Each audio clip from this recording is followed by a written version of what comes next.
Yang pertama yaitu uji multikolinearitas. Uji multikolinearitas digunakan untuk mengetahui ada atau tidaknya penyimpangan asumsi klasik.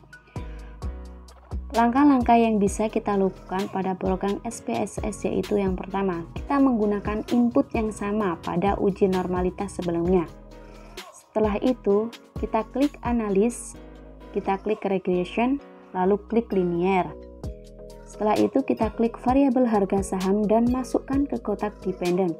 Kemudian klik per dan ROI dan masukkan ke kotak independent. Klik statistik, kemudian klik collinearity diagnostic, klik continue, klik OK. Pada output Anda lihat tabel cost efficiency pada kolom collinearity statistik. Hasil yang didapat akan tampil seperti ini.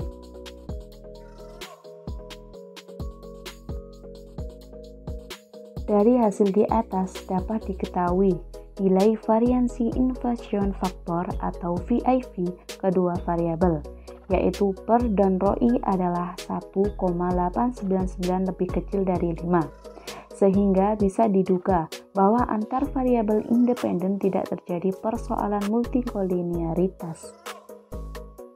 Yang kedua yaitu uji heteroskedastisitas. Uji heteroskedastisitas digunakan untuk mengetahui ada atau tidaknya penyimpangan asumsi klasik heteroskedastisitas, yaitu adanya ketidaksamaan varian dan residual untuk semua pengamatan pada model regresi. Yang pertama, kita menggunakan input yang sama pada uji normalitas. Klik analis, regression, dan linear. Klik variabel harga saham dan masukkan ke kotak dependent. Kemudian klik per dan ROI dan masukkan ke kotak independent. Klik save pada residual, klik unstandardized, kemudian klik continue. Klik OK.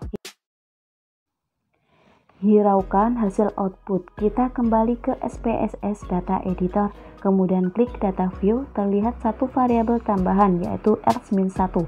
Inilah variabel unstandardized residual yang kita gunakan.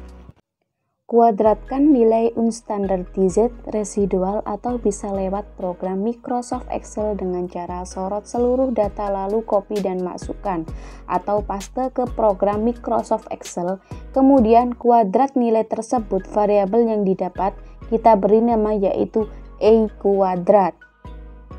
Ubah seluruh variabel E kuadrat X1 dan X2 ke dalam bentuk logaritma natural. Bisa lewat program Microsoft Excel dengan cara copy variabel dan masukkan ke program Microsoft Excel, kemudian ubah dalam bentuk logaritma natural dengan cara pada sel kosong ketik ln lalu sorot variabel yang akan kita ubah.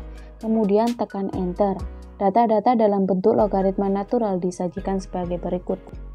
Selanjutnya, kembali ke variabel view pada SPSS. Buat variabel baru dengan char pada kolom name. Pada baris 5 ketik INX1, pada baris ke-6 ketik INX2, kemudian pada baris selanjutnya ketik INE kuadrat, atau kolom-kolom lain boleh dihiraukan. Klik data view, terlihat kolom baru dengan nama INX1, INX2, dan INE kuadrat. Bila Anda mengubah data berbentuk int di Microsoft Excel, maka kopikan seluruh variabel dan masukkan ke data view pada program SPSS sesuai dengan variabelnya. Setelah itu, kita klik paste dan klik analis, lalu klik regression, lalu klik linear. Klik variabel ini kuadrat dan masukkan ke kotak dependent. Kemudian, klik variabel INX1 dan masukkan ke kotak independen.